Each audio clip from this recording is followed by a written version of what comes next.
तो बच्चों अब हमें पढ़ना है कैटलिस्ट एंड कैटालिसिस के बारे में। तो ध्यान से सुनना है, कैटलिस्ट होता क्या है। मैं बता दूं कैटलिस्ट क्या होता है।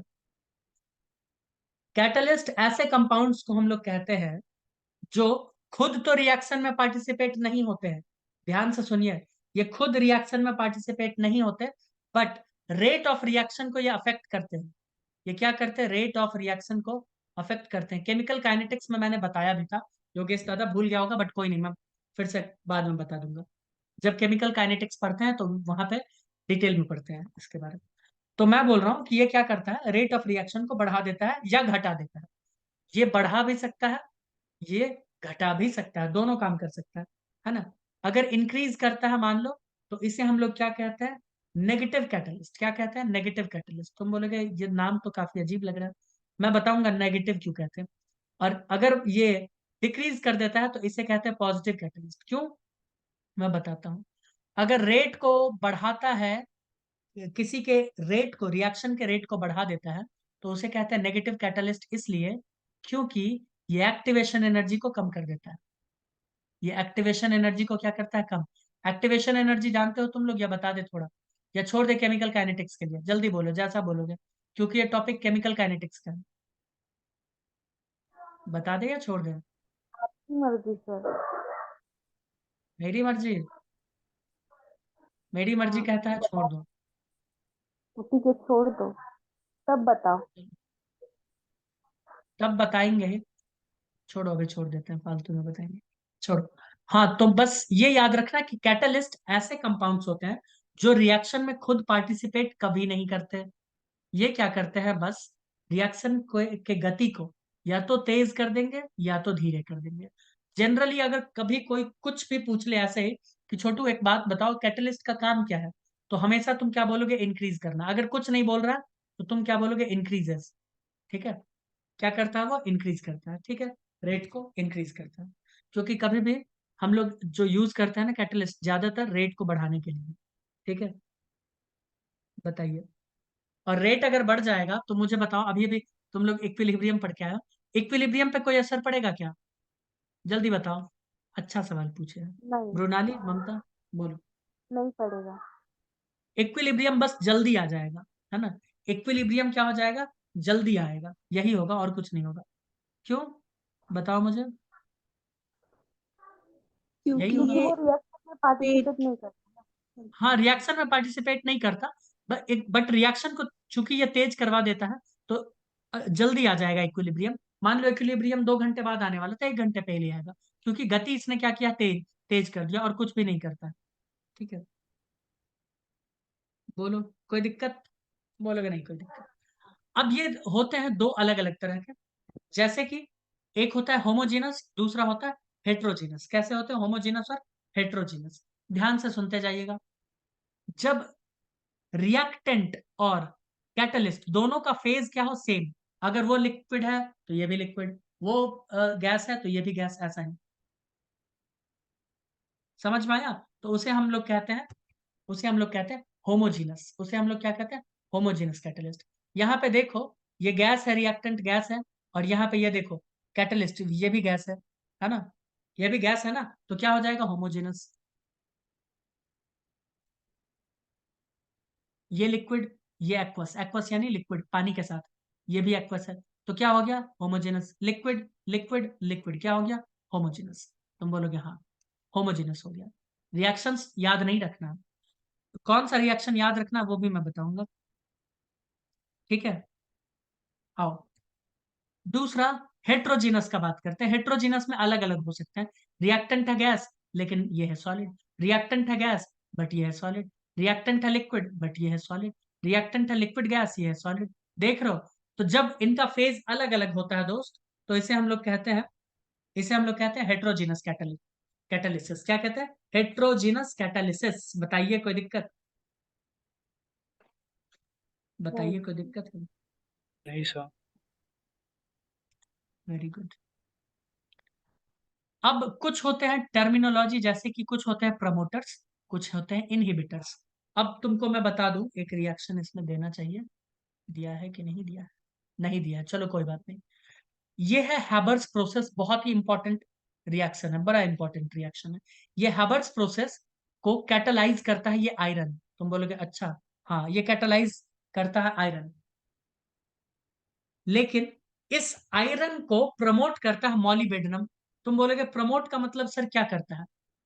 प्रमोट का मतलब क्या करता है? तो प्रमोट का मतलब इस आयरन के एक्टिविटी को ये इंक्रीज कर देता है।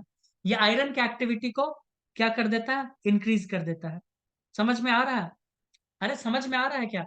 मान लो आयरन कुछ काम करता है इसका 2 गुना, बट मॉलिबेडनम आ गया, मॉलिबेडनम आयरन के एफिशिएंसी को बढ़ा दिया, और अब ये 3 गुना काम कर रहा है। काम देखो आयरन ही करेगा, हाँ, बट आयरन के काम के एफिशिएंसी को कौन बढ़ा देगा? प्रमोटर। कौन बढ़ा देता है? प्रमोटर। बताइए, समझ आया? प्रमोटर भी पार्टिसिपेट नहीं करता है रिएक्शन में, ये याद रखना, चाहे प्रमोटर हो चाहे कैटलिस्ट हो। बताओ हाँ कोई सर। दिक्कत? ठीक है। नहीं। इनहिबिटर क्या करता है? डिक्रीज करता है, इनहिबिटर रोकता है। इसके लिए एक बड़ा अच्छा एग्जाम्पल है रोजनमुंड रिएक्शन का। इसमें तो दिया ही नहीं है, नहीं दिया है। इसमें दिया नहीं है। चलो मैं बताता हूँ, मैं बता दूं, बोलो। एक रिएक्शन है रोजनमुंड, ये हम लोग ऑर्गेनिक केमिस्ट्री में पढ़ेंगे। ये किस में पढ़ते हैं? ऑर्गेनिक केमिस्ट्री में। चलो मैं देता हूँ उस रिएक्शन को।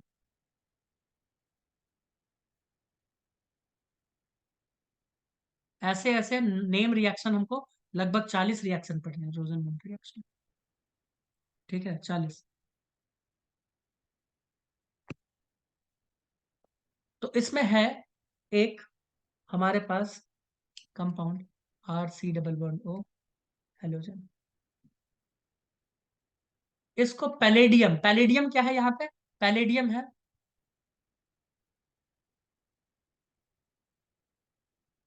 पैलेडियम क्या होता है? पैलेडियम दोस्त यहाँ पे होता है एक कैटलिस्ट। ठीक है, ये बड़ा स्ट्रॉन्ग कैटलिस्ट है। अगर ये पैलेडियम सिर्फ हम डाले ना, तो ये क्या कर देगा? ऐसा कुछ बना देगा। लेकिन हमको ये नहीं बनाना है, हमको ये नहीं बनाना है। हम चाहते हैं कि इसका अल्डिहाइड बने, हम चाहते हैं इसका अल्डिहाइड बने, RC डबल बॉन्ड OH।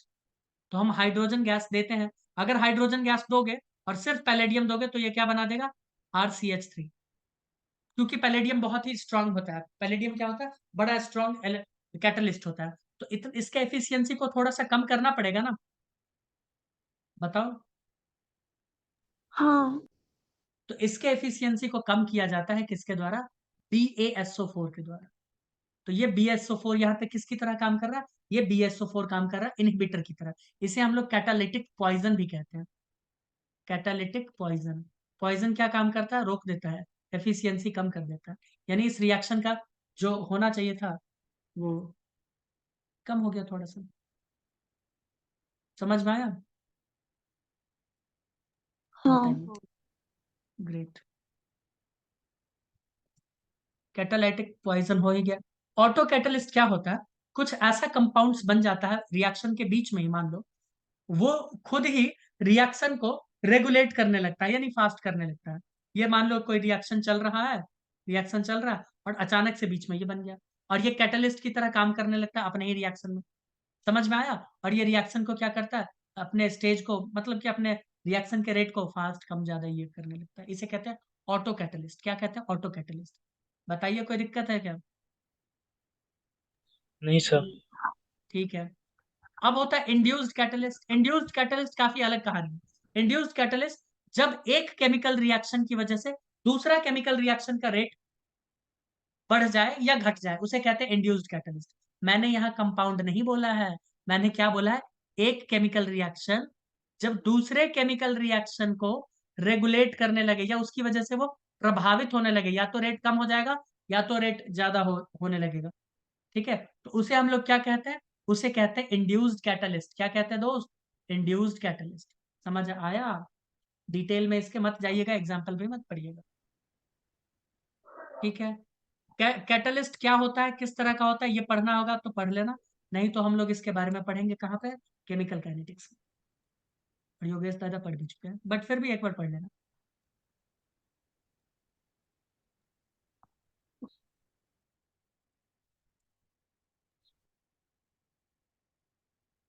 हाँ, एड्जॉर्प्शन थ्योरी। चलो एड्जॉर्प्शन थ्योरी थोड़ा सा बता देते हैं, ऐसे नीट के पॉइंट ऑफ व्यू से जरूरी नहीं है। जियोलाइट्स भी बता देते हैं थोड़ा सा, ये छोड़ दें, सिलेबस में तो है नहीं। सिलेबस में जो है वही बताया क्या? वही बताओ सर, एक्स्ट्रा का मत बताओ, ऑलरेडी बहुत। हाँ, क्योंकि बहुत ज्यादा हो जाएगा तुम्हारे पास, है ना। तो जियोलाइट को तुम छोड़ दो, एड्जॉर्प्शन थ्योरी छोड़ सकते हो। वैसे मैं बता देता हूँ कि होता क्या एड्जॉर्प्शन थ्योरी। तुम्हारे मन में थोड़ा सा सवाल आएगा कि ये काम कैसे करता है। तो काम ऐसे करता है, मान लो ये है कोई एक कैटलिस्ट। ये क्या है? एक कैटलिस्ट, है ना। हमको ए और बी के बीच में रिएक्शन करवा के ए बी बनाना है, ठीक है। तो ये कैटलिस्ट क्या करता है, अपने सरफेस के ऊपर ए को चिपकाएगा, अपने सरफेस के ऊपर बी को चिपकाएगा, बॉन्ड बनाएगा, और फिर इन दोनों को रिलीज कर देगा ए बी बनाकर। ऐसे कर, ऐसे कुछ, यानी एड्जॉर्प्शन के थ्रू करता है। कैसे करता है? एड्जॉर्प्शन, अपने सरफेस के ऊपर लाकर। इसीलिए बहुत फास्ट करवा देता है रिएक्शन के रेट को। बताओ कोई दिक्कत है? बोलो। यही एड्जॉर्प्शन थ्योरी, और कुछ नहीं है। ये हमारे सिलेबस के पॉइंट ऑफ व्यू से ज्यादा इंपॉर्टेंट नहीं है। हमारे सिलेबस के पॉइंट ऑफ व्यू से इंपॉर्टेंट क्या है? इंजाइम वाला, इंजाइम कैटलिस्ट। तो इंजाइम कैटलिस्ट क्या होता है ये सुनो। इंजाइम कैटलिस्ट एक्चुअली होते हैं प्रोटीन्स, बड़े बड़े प्रोटीन्स होते हैं, अमाइनो एसिड्स होते हैं, ये इंजाइम्स होते हैं। ये क्या होते हैं दोस्त? इंजाइम्स होते हैं। और ये भी कैटलिस्ट की तरह काम करते हैं। ये भी किसकी तरह काम करते हैं? कैटलिस्ट। ये रिएक्शन के रेट को बढ़ाते हैं। ये क्या करते हैं? रिएक्शन के रेट को जनरली बढ़ाते हैं, कुछ कुछ घटाते भी है, बट ये जनरली क्या करते हैं? बढ़ाने वाले काम करते हैं। इसमें कुछ कुछ आपको याद करना पड़ेगा, जो मैं अंडरलाइन कर देता हूँ योगेश। और अगर मान लो तुमको ये वाला समझ नहीं आया, तो तुम उससे याद कर लेना, एनसीईआरटी से। इन्वर्टेज का याद कर लेना, माल्टेज का याद कर लेना, जाइमेज का याद कर लेना, बस 3 4 याद कर लेना काफी, ठीक है। इतने याद कर लेना, ये रिएक्शन वाले। और एनसीईआरटी पढ़ना है, मैं बार बार बोल रहा हूँ, इसमें ज्यादा तो कुछ है नहीं। मैकेनिज्म ऑफ एंजाइम कैटालिसिस की लॉक एंड की तरह होता है। एंजाइम का है ये, एंजाइम का तुम्हें पता है। हर एंजाइम, ये हम लोग बायो में पढ़ते हैं, बट केमिस्ट्री में दे दिया है तो थोड़ा सा जान लो। तुम जानते हो हर एंजाइम किसी भी सबस्ट्रेट के ऊपर एक्ट नहीं कर सकता। जैसे हर चाबी हर ताला को नहीं खोल सकता, वैसे सब एंजाइम सब सबस्ट्रेट के ऊपर काम नहीं करता। एंजाइम सबस्ट्रेट स्पेसिफिक होते हैं, पता है कि नहीं पता है? इसीलिए एंजाइम को, अब चलो थोड़ा बायो का बात बताते हैं। इसीलिए एंजाइम अपना एक पाइप से निकलते हैं, डक्ट से निकलते हैं, याद आया? तुम बोलोगे अरे हाँ। इसीलिए उन उन ग्लैंड्स को कहते हैं एक्सोक्राइन ग्लैंड। केमिस्ट्री में बायो पढ़ा रहे हैं, बताओ हाँ या ना? जबकि हॉर्मोन्स के साथ ऐसा नहीं है, इसीलिए उन्हें कहते हैं एंडोक्राइन ग्लैंड्स। डक्टलेस ग्लैंड होते हैं, है ना। जबकि ये डक्ट वाले होते हैं, क्योंकि एंजाइम स्पेसिफिक होता है, इसको अपने टारगेट पे जाना है।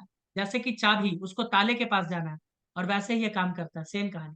जब एंजाइम सबस्ट्रेट के पास पहुंचता है, तो एंजाइम सबस्ट्रेट कॉम्प्लेक्स बनता है ना। तब वो सबस्ट्रेट को प्रोडक्ट में कन्वर्ट कर देता है एंजाइम, और ये काम बहुत फास्ट करता है, ठीक है। अब इसके बारे में तो बायो वाले बच्चे जानते ही हैं, बाकी सारा चीज क्या है। बाकी ये सब चीजें पढ़ना है, ठीक है। ये चैप्टर आपका नीट के पॉइंट ऑफ व्यू से ऑफिशियली समाप्त होता है।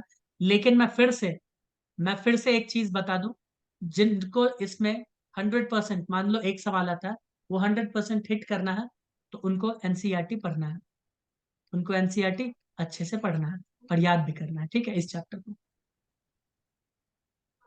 ठीक है क्लास यहाँ सर। समाप्त होता, ऑफिशियली ये चैप्टर समाप्त होगा।